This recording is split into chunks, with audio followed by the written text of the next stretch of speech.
What is a legacy?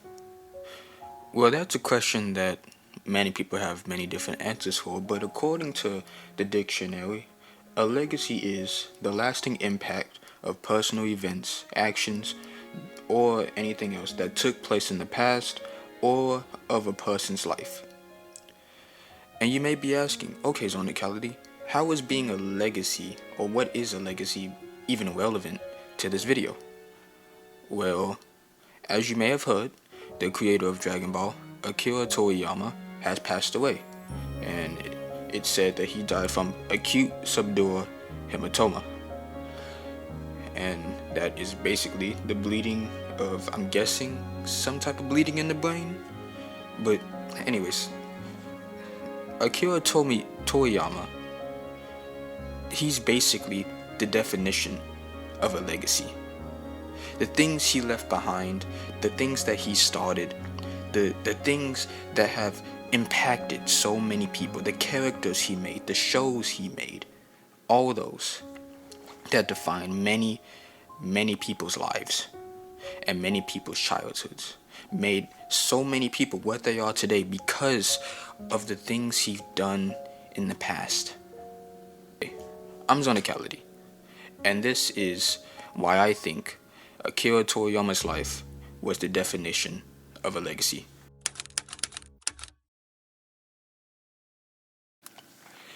The first ever Dragon Ball, or Dragon Ball manga, was released on November 20th, 1984 by Akira Toriyama, and it had a weekly release date since then. And ever since that manga came out, the next one came out, or well, actually no, the next one didn't come out until a little bit later, but the first Dragon Ball episode aired 2 years later on February 26, 1980.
The modern world. And I feel like the most important part to the original Dragon Ball Z and Toriyama's legacy is the transformation of Super Saiyan. Super Saiyan had basically created this idea that no longer did the main character need to just have some type of power up from training or whatever. They could actually transform into something that would gain them that power up, but also would make them look different, act different, something like that. Super Saiyan basically created the beginning for every single protagonist anime shonen, I guess, transformation today. And there probably has been some shows that have done it in the past. I don't watch much anime, but Dragon Ball Z and Goku Super Saiyan transformation really, and I mean really, showed that off. And that really progressed the amount of like transformations that a protagonist could do. I mean, we all know Goku's transformations. He has like 45 different transformations by this point. Let's just, get that out the way.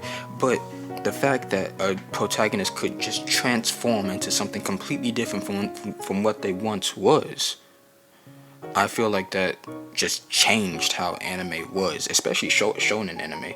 That was just something so different, and that completely impacted a whole bunch of people throughout the entire runtime of the show. Because now we knew, okay, protagonists can transform, and now we have these characters, these enemies who were originally fighting against Goku, like Piccolo, like Vegeta. Those guys, they suddenly switch sides. Now they're on the good team. Now Vegeta, through character development, now has a family with Bulma and Trunks. Now Goku is friends with the Demon King Piccolo, who originally was trying to take over the world. And then we have these other enemies who gets completely, more powerful. We got Frieza, we got Cell, we got Majin Buu. And we have all these different sagas come out, each one being more damning than the last, each one raising the stakes. With Frieza, it was the destruction of planet Namek and possibly the ruling of the universe. With Cell, it was the destruction of Earth and the destruction of the universe, and I would say the destruction of Earth, the destruction of the solar system, and possibly the destruction of the universe. And then Majin Buu, which went straight from destruction of a planet to destruction of the universe. The first episode of Majin Buu what Kid Majin Buu appeared in, he destroyed Earth. Like that, in the snap of a finger. And then the entire universe was at stake. Each saga put an entirely different scenario in play. Well, not exactly an entirely different scenario, but it raised the stakes of the same scenario so much that you really couldn't look away. And in between all of those scenarios, you saw the character development of many different people. You saw Piccolo basically take on the role as Gohan's second father. You seen Vegeta take on the role as him just trying to be better than what he originally was, and then eventually roll back into his evilness as trying to be a Majin, as being Majin Vegeta, trying to reawaken the evil in his heart, only to then realize that he really didn't need to do that. That in the end, he can't be that same evil person anymore, because he still sacrificed himself to try and save Earth from Majin Buu, and we all know how that ended up. It failed. But the character development between many different people, and how so many people from just back then to even today could still relate to those characters, and just relate so much to them, and then have so many people just celebrate the show, and then the characters themselves relate to them. All of that really shows just how much Dragon Ball and Dragon Ball Z, and even GT and Super to an extent, really, and I mean really affected people.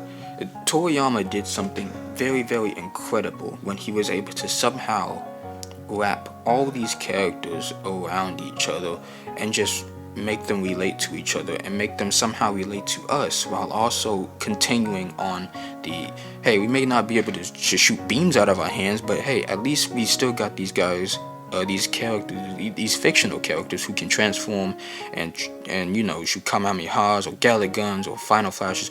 They can do all that, but they still can be relatable to an extent. When we all know the characters, like how they act, we always see like Goku as being like this. He isn't the smartest, but when it comes to being serious and stuff, he knows how to do that. We have Vegeta, who is always who has a big ego and a big pride, but hey, at least he still can show like some sort of humanity and stuff. And then we have Gohan, who is the scholar, who wants to learn, who wants to basically just live a regular human life. But if he needs to fight. And Gohan pretty much relates to anybody, because we all learn, we all just want to get on with our lives, do what we want to do. But sometimes if we need to, we just have to fight, and that can be for your own sake, the protection of someone you love, your family, whatever. And especially those three characters, that really stands out, because although Gohan isn't really a main character, he surely does show up a lot. But enough about Dragon Ball Z. What about GT and Super? Well, GT wasn't really created by Toriyama, but that still doesn't degrade the amount of that still were affected by GT, because we all know there are still a whole bunch of GT fans out there who still say, oh, GT was canon or whatever, or Super Saiyan 4, or Goku and Vegeta getting their tails back, that's a super cool concept, they should bring that back, or something of the sort. Whatever it was, that still did affect a lot of people, and maybe some people's childhoods. If you didn't know, Dragon Ball GT released in 1996, February 7th, exactly on that date. So, but still, that did quite heavily probably affect a whole bunch of people. And, we all know that because GT is still buried into the minds of, hey, maybe this was uncanon, but it does give us a different perspective on things that could have happened if Goku and Vegeta did this, Gohan did this, whatever, if the Dragon Balls were this, because the concept of the Dragon Balls being used too much, that was a cool concept. Even if Toriyama didn't really create that concept, but he did create the characters. He didn't really do Super Saiyan 4, but he did create like some of the characters like Pan, Trunks, and Goku. But besides that, it was still a pretty cool show, I would have to say, and it definitely was kind of memorable for me. Would I say it's the best Dragon Ball has done? No, I'd say that probably still goes to Z, but that's just something else. And then we have Dragon Ball Super, January 7th, 2017. Oh, well, that was in the USA. Probably released a little bit earlier in 2016 in probably Japan. But I just want to say that Super probably was an unneeded thing, I would say. Probably just like GT. I really feel like the show should have ended after Super, because we saw that Super practically changed the look of Dragon Ball, because we had the old art style where everything was pretty much, I don't really know how to describe it. It was like everything was more rough, I would say.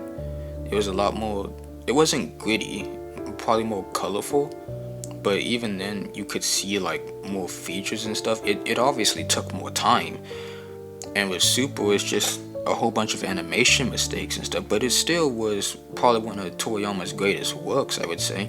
It had some lackluster sagas, like the copy Vegeta arc and stuff like that, but definitely the Tournament of Power, that was the all-time high of Super.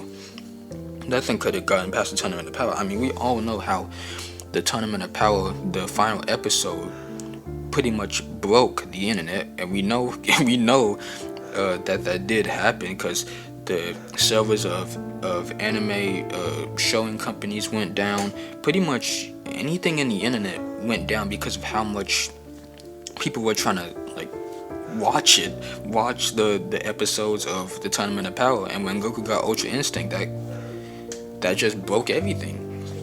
So yeah, that was just incredible what Toriyama was able to just accomplish in his lifetime. I know that there's a ton of other things that he has also done, like some other mangas, maybe some other shows. I don't necessarily know, but I do know that he definitely lived out his life well, and he was honestly taken way too soon from us. He he may have had 2 more years before he was 70, but hey, that really shouldn't stop anybody from doing what they love, because he obviously loved writing. He obviously loved writing manga. Did he love writing Dragon Ball? I'm possibly sure he did. He probably got tired of it, but I'm sure he loved doing what he loved doing, obviously to keep people happy. And we know he was a good artist, because his art style, that was just something completely unchanged throughout many of the years. That's basically it. Dragon Ball Dragon Ball in general has just affected so many of us, and now the fact that the man who has done all of this is gone, that's just something none of us can really comprehend, because from all the YouTubers saying how much Dragon Ball affected them, how it shaped their childhoods, and even to me, it affected me a lot, because because Dragon Ball is the first anime I have ever watched, but it's also like the first thing I ever knew, because Goku, even though I didn't know the show, I knew who Goku was when I was young. That's just how popular he was. If you're young, you're pretty much guaranteed to know who Goku is if you're in the Western world or Western influence world. You just know who Goku is. Everyone in the world know who Goku is. Even if you don't know the show, everyone know who Goku is. You can go to some random country in Africa and ask them, do you know who Goku is? And they'll probably say yeah. that just shows Toriyama's legacy, from how it just transformed from being like this manga and this TV show to being able to just influence so many people from not just Japan, not just from the US, but to the entire world, even to some landlocked countries, like some isolated countries like North Korea. I'm pretty sure they know who Goku is over there. But that just shows Toriyama's influence and Toriyama's legacy in general. Pretty sure it just won't be the same without Toriyama anymore. We all knew that this day was going to happen, but we just didn't think it would come this soon. And many of us don't like to think about it. But I would definitely say this one thing: Dragon Ball and Toriyama has accomplished a whole bunch of things in his life. Thank you, Toriyama, for making my childhood and making many others' childhoods. And thank you for all of the blessings, the gifts, the photographs, the autographs, the drawings, pictures, everything else that you have produced in your lifetime. Thank you. And with that being said, this is Onicality signing out. Have a nice rest of your day, everybody.